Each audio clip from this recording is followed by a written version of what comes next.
India தென்னாப்பிரிக்கா இடையிலான 4வது மற்றும் கடைசி T20 போட்டி இன்று நடைபெறுகிறது. 2-1 என்ற கணக்கில் இந்தியா முன்னிலையில் இருக்கும் நிலையில் இப்போட்டியில் வெற்றி பெற்று தொடரை கைப்பற்ற இந்திய அணி வீரர்கள் முனைப்பு காட்டுகின்றனர். அதே நேரத்தில் சொந்த மண்ணில் T20 தொடரை இழக்கக்கூடாது என்பதற்காக போட்டியில் வென்று தொடரை சமன் செய்ய தென்னாப்பிரிக்க அணி வீரர்கள் தீவிர பயிற்சியில் ஈடுபட்டு வருகின்றனர். ஜோஹன்னஸ்பர்க் மைதானத்தில் இப்போட்டி இந்திய நேரப்படி இரவு 8:30 மணிக்கு தொடங்குகிறது.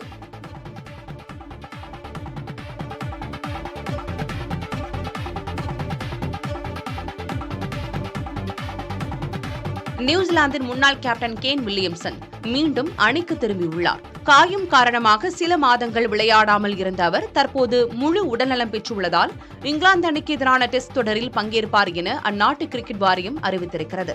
இலங்கை அணிக்கு எதிரான தொடரின் போது காயமடைந்த வில்லியம்சன் இந்தியாவுக்கு எதிரான டெஸ்ட் தொடரில் விளையாடவில்லை. தற்போது மீண்டும் அணியுடன் அவர் இணைந்திருக்கிறார். நியூசிலாந்து இங்கிலாந்து இடையிலான 3 போட்டிகள் கொண்ட டெஸ்ட் தொடர் வரும் 28ஆம் தேதி தொடங்குகிறது.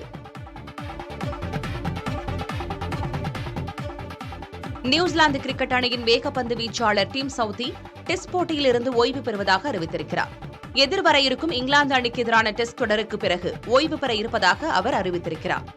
அதே நேரத்தில் டெஸ்ட் சாம்பியன்ஷிப் தொடரின் இறுதிப் போட்டிக்கு நியூசிலாந்து சென்றால் அப்போது அணிக்காக விளையாட தயார் என்றும் அவர் தெரிவித்திருக்கிறார்.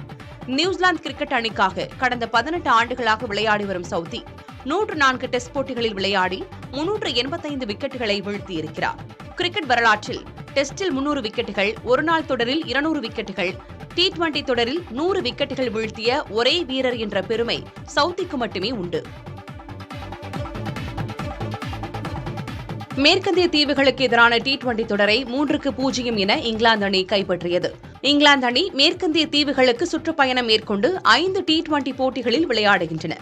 இதில் ஏற்கனவே 2 T20 போட்டிகளில் இங்கிலாந்து வெற்றி பெற்ற நிலையில் 3வது போட்டி செயின்ட் லூசியாவில் நடைபெற்றது.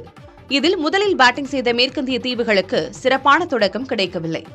கேப்டன் ரவுமன் பாவல் அரை சதம் அடித்து ஆறுதல் அளித்தார். 20 ஓவர்களில் அந்த அணி 145 ரன்கள் சேர்த்தது. தொடர்ந்து ஆடிய இங்கிலாந்து அணி முதலில் தடுமாற்றத்துடன் தொடங்கினாலும் சாம் கரன் மற்றும் லிவிங்ஸ்டன் கூட்டணியால் அணி சரிவிலிருந்து மீண்டது. இதன் மூலமாக 19.2 ஓவர்களில் 149 ரன்களை எடுத்து இங்கிலாந்து அணி வெற்றி பெற்று தொடரையும் தட்டிச் சென்றது. காயத்திற்கு பிறகு மீண்டும் களமிறங்கிய வேகப்பந்து வீச்சாளர் முகமது ஷமி ரஞ்சி டிராபியில் அசத்தி வருகிறார். ஒருநாள் உலகக்கோப்பையில் இந்திய அணிக்காக சிறப்பான பங்களிப்பை அளித்த முகமது ஷமி அதன் பிறகு காயம் காரணமாக ஓய்வில் இருந்தார்.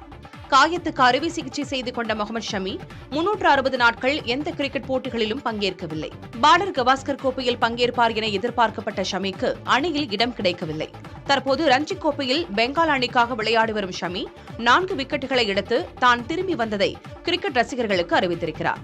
இன்ஸ்டா பக்கத்தில் அவர் வெளியிட்ட பதிவில் தான் வலிமையாக திரும்பி வந்துள்ளதாகவும் வீழ்த்திய 4 விக்கெட்டுகளையும் தனது ரசிகர்களுக்கு சமர்ப்பணம் செய்வதாகவும் பதிவிட்டிருக்கிறார்.